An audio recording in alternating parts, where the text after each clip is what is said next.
Galiranga vene malavi pachoni kuiza kwa Zuluboy kwa tipembuza vinani.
Galiranga vene malavi pachoni kuiza kwa Zuluboy kwa tipembuza vinani.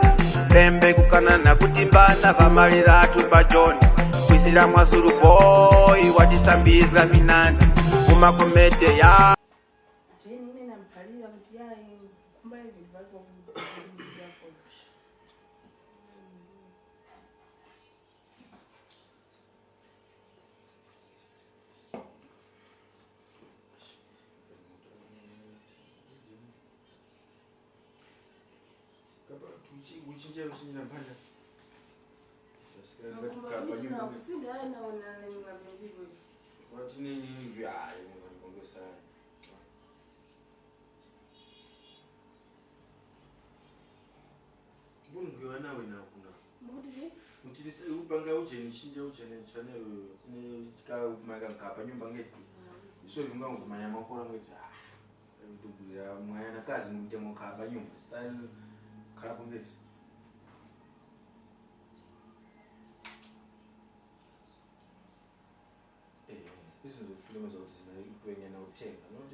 no, wisi muwana ini.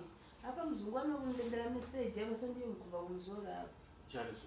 Mzungwana wakuti ati nute mwauno wati ngakumane naye wati. So kulika shikumanyisika tumairo. Wali hapa ndio wakunilembera kuti I need you now, please come. So ati hapa nute wati. So mabunu ngana ujanengeja unoningisha upanga kapayo. So unarudi hapo utikani chito kakuno chilipo kwa chito na ina so so jimbweni tikani ya mbwe ngamo kola ya mbwe utani Chinchitu ndio kumbika pale pajoni. Karawaga tena au zimekuwa miti. Okay, awisi odi nikozeke ne mwenye kuti ngasangani naye mzungu.